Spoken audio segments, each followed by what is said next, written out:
నమస్తే అమ్మా. ఇక్కడ దాకా వచ్చారు కదా, మరి మీరు ఎలాంటి అభివృద్ధి కానీ ఎక్కడి నుంచి వచ్చారు, ఏంటి నవీన్ యాదవ్ సపోర్ట్గా వచ్చారు కదా, మీరేం చెప్తారు? నేను కాళీ మందిర్ నుంచి వచ్చానండి. నేను ఒక ప్రైవేట్ స్కూల్ టీచర్ని అండ్ రెడ్ క్రాస్ సొసైటీ మెంబర్ని. రెడ్ క్రాస్ సొసైటీకి నవీన్ యాదవ్ గారు ఎంతో సహాయం చేశారు. అంటే ఒక వ్యక్తికి కాదు, ఒక వ్యవస్థకి సహాయం చేశాడు. బ్లడ్ బ్యాంకుకి మాకు ఆర్థిక సహాయం అందించారు. రెడ్ క్రాస్ సొసైటీకి కట్టిస్తున్నారు. అలాగే గవర్నమెంట్ పాఠశాలలో పుస్తకాలు కానీ, వాళ్ళకి షూస్ కానీ, వాళ్ళకి కావాల్సిన అవసరాలు ఏవైతే ఉన్నాయో అవన్నీ కూడా ఈ మధ్యనే మేమందరం వచ్చి వాళ్ళ ఆధ్వర్యంలో అందరికీ పంచాము. అంటే నవీన్ యాదవ్ ఏంటి అంటే ఒక విద్యను ఆలోచిస్తున్నాడు. యువత ముందుకు రావాలి, యువకులకి విద్య అంటే నిరుపేద యువకులకి విద్య అందించాలనేసి, బాగా చదువుకున్న వాళ్ళకి టాలెంట్ ఉండి కూడా ఆర్థికంగా వాళ్ళు వెనకబడి ఉన్నారు. అయితే వాళ్ళకి దాదాపు ఒక 500 మందికి ఫ్రీ కోచింగ్ ఇప్పించారు. బీఈడి తర్వాత డిఎస్సి కోచింగ్లు ఇప్పించి ఇప్పుడు వాళ్ళు ఉద్యోగాలు కూడా చేస్తున్నారు. యూపీఎస్లో కూడా ఉద్యోగాలు చేస్తున్నారు. యూపీఎస్లో అంటే ఒక చదువుకునే వ్యక్తి ఆర్థికంగా వెనకబడి ఉంటే యువకులని ముందంజలో ఉండి వాళ్ళని ఎంకరేజ్ చేస్తూ వాళ్ళ యొక్క అంటే జీవన ఆధారము ఏంటి, ఇప్పుడు ఉద్యోగం అనేది ఒక ఆధారం ఆ ఫ్యామిలీకి. ఆ ఫ్యామిలీ అంతా కూడా ఈరోజు చాలా సంతోషంగా ఉంది. అలాగే ఏ నాయకుడు చేయని పని ప్రపంచంలో, ఇది ఎవ్వరు కూడా చేయని పని ఏంటంటే గర్భిణీ స్త్రీలకి శ్రీమంతాలు చేపించడం. ఎవరికి ఉన్న వాళ్ళకి కాదు, లేని వాళ్ళకి, నిరుపేద వాళ్ళకి. అంటే ఆ కళ. అలాగే అన్నప్రసన్నలు కూడా చేయించాడు. ఒక మేనమామగా, ఒక తోబుట్టువుగా. మరి ఇన్ని కార్యక్రమాలు చేస్తున్నప్పుడు అంటే అధికారంలో ఉన్నాడా? లేడు కదా. అధికారంలో లేనప్పుడే ఇన్ని కార్యక్రమాలు చేస్తున్నప్పుడు రేపు అధికారం వచ్చాక ఇంకెన్ని కార్యక్రమాలు చేస్తాడు? ఈ యొక్క జూబ్లీ హిల్స్ ప్రజలకి ఎంత చేరువలో ఉంటాడో అర్థమవుతుంది. ఈయన చేసేది సమాజ సేవ. ఒక వ్యక్తి స్వలాభం కోసం కాదు, తనేదో దాచుకోవడానికి కాదు. ఈ యొక్క సమాజం బాగుపడాలి అంటే ప్రతి ఒక్క అంటే మధ్యతరగతి వాళ్ళు, నిరుపేదలు, పేదలు అందరూ కూడా మంచిగా బ్రతకాలి. కూడు గూడు ఇవి కావాలి ప్రతి మనిషికి. మరి కూడు కావాలి అంటే ఏం కావాలి? ఉపాధి కావాలి. ఉపాధి కావాలంటే చదువుకున్న వ్యక్తి చదువుకున్న వాళ్ళ గురించి ఆలోచిస్తాడు. ఒక చదువు గురించి తెలుసు. అతను ఒక ఆర్కిటెక్చర్ అయ్యుండి నీకు లక్షల్లో శాలరీ వస్తుంది, అయినా కానీ సామాజిక సేవ చేస్తున్నాడు, పేదల పట్ల ఉన్నాడు, పేదలకు అండగా నిలుస్తున్నాడు. ఈ జూబ్లీ హిల్స్ లో ఆయనకి ఏం అవసరం అండి? ఆయన తలుచుకుంటే అసలు వాళ్ళ దేనికి మనము చాలా తక్కువ అండి. ఉన్న వాళ్ళు కోట్లు ఉన్నాయి చాలా మందికి, కానీ మంచి గుణం ఉండాలి కదా. సహాయం చేసే గుణము అతనికి ఉంది, ఆ అబ్బాయికి ఉంది. యువతని ముందుకు నడిపిస్తాడు. ప్రతి యువకుడు కూడా ఈ యొక్క జూబ్లీ హిల్స్ నియోజకవర్గంలో ఉన్న ప్రతి ఒక్కరు ఆలోచించండి, మీ యొక్క నాయకుడిని ఎంచుకోండి. మంచి నాయకుడు. ఏముందండి, 3 సంవత్సరాలు అయితే అయిపోతుంది కదా. ఈ 3 సంవత్సరాల్లో మీకు ఎంత అభివృద్ధి చేస్తాడో మీకే అర్థమైపోతుంది ఎప్పుడైతే ప్రజల్లో ఉంటాడో. ఇంకొకటి మేడం, ఇప్పుడు నవీన్ యాదవ్ గారు ఇవన్నీ ఏవైతే చేస్తున్నారో అభివృద్ధి పథకాలు సోషల్ యాక్టివిటీస్ గా మనం భావించవచ్చు. మరి పదవి వచ్చిన తర్వాత మనము ఎలాంటి అంటే గ్రామాల వైజ్ కానీ లేదంటే సిటీస్ గల్లీల్లో అలాంటి దానిలో మనము ఎలాంటివి ఎక్స్పెక్ట్ చేయొచ్చు, అసలు ఎక్కడ లోపం జరుగుతుంది అని మనము ఎస్టిమేషన్స్ ఎలా వేసుకుని ఎలా రెక్టిఫై చేయొచ్చు వాటిని? ఇప్పుడు మనము ఇక్కడ చూసుకుందామండి. ఇదే లోకల్లో మనము జూబ్లీ హిల్స్ అంటే ఎంతో అసలు పెద్ద మేడలు, అద్దాల మేడలు, మంచి రోడ్లు అనుకుంటాము. కానీ మేము ప్రతిదీ తిరిగి చూస్తున్నాము. అసలు ఎంత ఘోరంగా ఉన్నాయంటే ఆ రోడ్లు కానీ వర్షం వస్తే మొత్తం ఇట్లా పారిపోతుంది నీళ్లు. డ్రైనేజీ కరెక్ట్గా లేదు. ప్రతి ఒక్కరు కూడా కొంతమంది ఆ సమస్యని మనకి చెప్తున్నారు, మాకు ఈ సమస్య ఉందండి, అసలు మేము నడవలే. నిన్న మరి గల్లీలండి ఎమ్మెల్యేలు కూడా తిరిగారు. చాలా ఘోరంగా ఉందండి. మనము జూబ్లీ హిల్స్ అనుకున్నంత సుందరంగా అందంగా ఏం లేదు. అసలు పల్లెటూరు అన్న నయం అనిపిస్తుంది ఈ జూబ్లీ హిల్స్ గల్లీని చూస్తే. మరి ఎన్ని సంవత్సరాల నుంచి ఏం అభివృద్ధి జరిగిందో ఏమో మాకైతే తెలియట్లేదు. కానీ మేము చాలా అసలు ఆశ్చర్యపోయాము. అమ్మో, మా ఊరే బెటర్ కదా, మా ఊరే బాగుంది ఇక్కడికంటే అనుకున్నాము. అలా అయితే ఇప్పుడు ఈ నవీన్ యాదవ్ రేపు పదవిలోకి వచ్చిన తర్వాత అవన్నీ కూడా నేను చేస్తాను, నా వంతు సహాయం మీకు అందిస్తాను. ఎందుకంటే రేవంత్ రెడ్డి అన్నగారి అండ మనకు ఉంటుంది. ఆయన యొక్క అంటే నిధులు కూడా ఇస్తారు కాబట్టి నేను తప్పకుండా చేస్తాను అనే భరోసాతోనే ఈ బరిలోకి దిగారు. ప్రజలకు ఇంకెక్కువ చేరువ కావాలని. అలాగే చాలా మందికి ఇళ్ళు కూడా లేవండి. అసలు ఈ డబుల్ బెడ్రూమ్ లేవు. ఖచ్చితంగా నేను ఇప్పిస్తాను. ఇప్పుడు ఊర్లలో అవుతున్నాయి.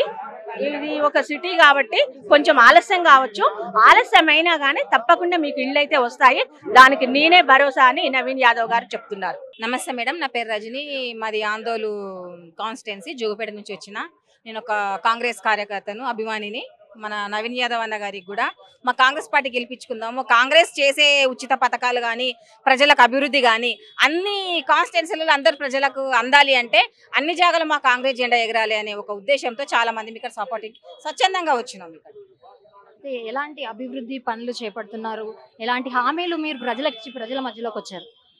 మేము ఇంతకు ముందు బీఆర్ఎస్ వాళ్ళు 10 సంవత్సరాలు ఉన్నారు. ఆయన ఎలాంటి హామీలు ఇచ్చిండు, ఏం నెరవేర్చిండ్రు అవి తెలుసు. ఈ కొంచెం టైంలోనే మీరు 20 నెలలల్లా కనీసం పార్టీ వర్గీకరణ అవి తప్ప మీరు పార్టీ ప్రజలకు సేవ చేయడం అనేది మొదలు పెట్టలేరు మీరు. కానీ 20 నెలలలోనే కాంగ్రెస్ పార్టీ ఉచిత బస్సు కానీ, ఉచిత కరెంటు కానీ, సన్నబియ్యం కానీ, 500 గ్యాస్ సిలిండర్ కానీ, రైతు బంధు, రైతు రుణమాఫీ, మళ్ళంటే ట్రాన్స్జెండర్స్కి జాబ్స్ కానీ, మళ్ళీ గ్రూప్ 1 కానీ, మీరు ఏ టైంలో అన్ని అసలు ఏ జాబ్లు అయినా వెళ్ళిపోతాయి. గ్రూప్ 1 గ్రూప్ 2కి వచ్చే వరకు మాత్రమే పేపర్ లీకేజీలు అవుతాయి. ఇలాంటి మంచి అన్ని మీ అకౌంట్లో ఉన్నాయి. మాలాంటి మా కాంగ్రెస్ పార్టీ ఏంటంటే బీద ప్రజలకు ఏది అవసరమో అనేది స్వచ్ఛందంగా దగ్గరకు వచ్చి మన బస్తీ ప్రజలకు అడగండి, వాళ్ళు చెప్తారు. కనీస అవసరాల గురించి మీరు మాట్లాడుతున్నారు. మరి గ్రామాల వారీగా ఇప్పుడు సిటీ కానీ, వీధుల్లో కానీ ఎలాంటి అభివృద్ధిని మనము ఎక్స్పెక్ట్ చేయొచ్చు నవీన్ యాదవ్ గారి దగ్గర నుంచి? నవీన్ యాదవ్ గారు పదవిలో లేక ముందు నుంచి మేడం అందరికీ అందుబాటులో ఉన్నారు. అందరి ఇళ్లల్లో ఉంటాడు. గోవిందుడు అందరి వాడే అన్నట్టుగా నిజంగా మన నవీన్ అన్న అందరి వాడు, అందరిలో ఉంటారు. అందరినీ కలుపుకొని ప్రజలతో ఉండి ప్రజలతో మమేకమైపోయి ఉంటాడు. కాబట్టి నవీన్ అన్న వాళ్ళింటి వాడు, మనం ప్రత్యేకంగా గురించి చెప్పాల్సిన అవసరం లేదు. ఈరోజు మరి నవీన్ యాదవ్ గారు ఒక యువకుడు, ఎడ్యుకేటెడ్ పర్సన్, మరి చాలా మంచి పని చేస్తున్నారు ఆయన. మరి కాంగ్రెస్ పార్టీ కూడా ఇక్కడ 2 సార్లు ఓడిపోవడం జరిగింది. ఒక్కసారి అవకాశం ఇవ్వాల్సిన అవసరం ఉంది ప్రజలకి.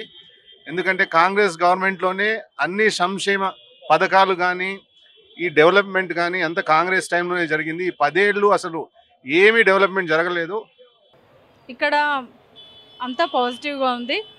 మన నవీన్ అన్నకి ప్రతి ఒక్కరు కూడా మద్దతు తెలుపుతున్నారు. ఏంటంటే గతంలో శ్రీశైలం అన్న చేసినటువంటి కార్యక్రమాలే అనుకోండి, నవీన్ అన్న మంచితనమే అనుకోనియండి, గతంలో పీజేఆర్ గారు చేసినటువంటి కార్యక్రమాలు అనుకోండి, కాంగ్రెస్ పార్టీ పట్ల విశ్వాసత ప్రతి ఒక్కరికి ఉంది.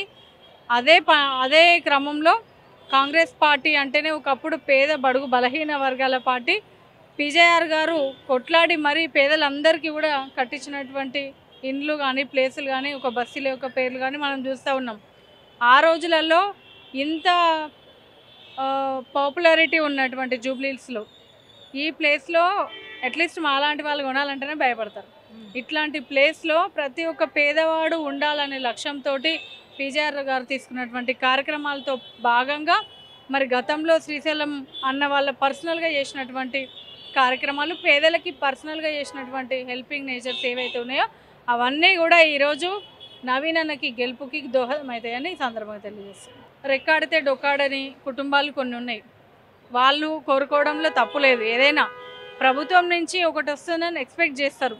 కానీ ప్రభుత్వం కూడా ద సేమ్ టైం ఎంతమంది లబ్ధిదారులు వాళ్ళందరికీ ఇచ్చుకుంటూ వస్తూ ఉంటుంది. ఇప్పుడు మేము ఈ 4-5 రోజుల నుంచి తిరుగుతున్నటువంటి క్యాంపెయినింగ్లో భాగంగా ప్రతి ఇంటికి పోయినప్పుడు అందరూ కూడా 10 సంవత్సరాల నుంచి రేషన్ కార్డు రాలేదు, ఇప్పుడు మాకు రేషన్ కార్డు వచ్చింది అన్నారు. సన్న బియ్యము బయట కొనుక్కొచ్చుకొని తినేవాళ్ళం ఒకప్పుడు.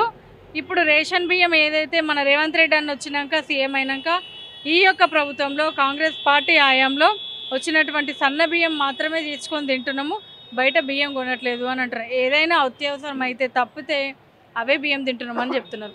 ఇంతకంటే గొప్ప నిదర్శనం ఇంకేముంటుంది? ఇంకొక సమస్యలు అంటే చిన్న సమస్యలు ఉన్నవి చిన్న లీడర్ల ద్వారా అయిపోతున్నాయి, పెద్ద సమస్యలు ఉన్నాయి. ప్రభుత్వం దృష్టికి తీసుకెళ్ళి కొన్ని తీర్మానాలు చేసి నెక్స్ట్ టైం చేయడానికి అవకాశం ఉంది. మన ప్రభుత్వం తీసుకున్నటువంటి చొరవలో గత 3 నెలల నుంచి చేసినటువంటి అనేక అభివృద్ధి కార్యక్రమాలు కూడా ఈ కార్యక్రమంలో దోహదపడతాయి. The same time CN Reddy అన్న, భవానీ శంకర్ అన్న ఇక్కడ ఉన్నటువంటి టీంలతో మంచి వర్క్ చేయించి మంచి రిజల్ట్ తీసుకురావడానికి చాలా కృషి చేస్తున్నారు. మరి కార్యకర్తలందరూ కూడా కలిసికట్టుగా సమన్వయంతో పనిచేస్తున్నారు. ప్రతి ఒక్క క్యాడర్ ఉన్నటువంటి పబ్లిక్ దగ్గరికి వెళ్ళి ఓట్లు అభ్యర్థిస్తూ ఉన్నారు.